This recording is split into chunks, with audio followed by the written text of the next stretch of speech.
I've asked Nathan Shafer to join me from Shafer Heating and Cooling here on the program today to talk about what's going on right about now, and that is the summer heat. And how does the summer heat affect our air conditioning systems? Nathan, how are you? Hey, good, Jim. How are you today? Fantastic. Thanks so much for joining me here on the program.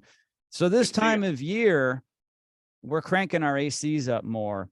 And of course, they've been maintained, right? Everybody, you got to have that maintained a couple times a year. And you've got the air filters replaced and clean. And of course, the refrigerant, Freon, if you will, that's been topped off and, it's running well. But not everybody has done these things. So what happens when the AC system is working in 90 plus degree weather? There's some humidity involved. How hard is it on the system? Man, it's extremely tough if we're not taking those proper steps ahead of time and planning for it. So yeah, keeping that system clean and up to date. Keeping those air filters clean, making sure that all the start devices and run devices and different things within that system are all operating properly and per spec. Man, we're setting ourselves up for failure, and you know when it's going to break, right? It's going to be on that Saturday. You got the kids event or graduation or whatever the case may be, maybe just wanting to simply enjoy and relax, enjoy that weekend, and it's 90 degrees out or it's middle of the night. And so definitely by prepping and having those things ready is gonna make a huge difference. If not, then you're gonna see higher utility bills. You're gonna suffer from comfort. Humidity levels are gonna be off in the house. Things are gonna prematurely break that wouldn't probably have broken if some of these devices were checked and calibrated or replaced if need be, very simple parts versus the major parts if we just did those preliminary steps and had it checked out by our team. So I totally agree. If we had to abide by the FAA rules and regulations, the air conditioner would never break. Do you notice that yeah, planes don't go down that often? Well, it's true though, right? Because they're yeah, constantly, absolutely. Yeah, constantly being maintained.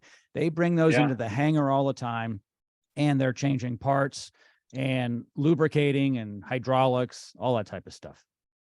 Would keep the life of that unit running so much longer and so much more efficiently and so much more comfortably if we stayed that religious, right, with those practices for sure. Yep. So the heat of the summer is going to really be taxing on your system. So you want to make sure that you keep it maintained. That's really the message here, isn't it? Yeah, absolutely. I mean, the hotter it gets, the harder that thing's working. Just like if you or I go outside, I mean, the harder we're going to work, the harder we're going to sweat, the more fatigued and tired we're going to get. That unit's no different.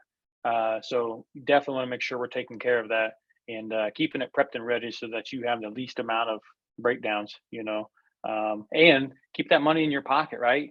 Let's not be paying more than we need to be to the utility companies or bigger repairs that we could have prevented. And this is easier actually than maintaining yourself. And I'll say this because it'll ring true for a lot of people.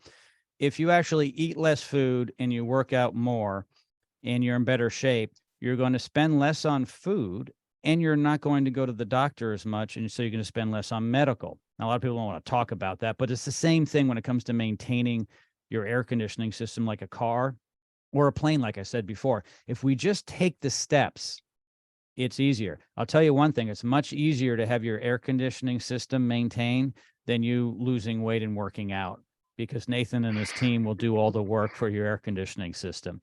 All of his contact information is located in the description of this podcast. Feel free to reach out to him and his team.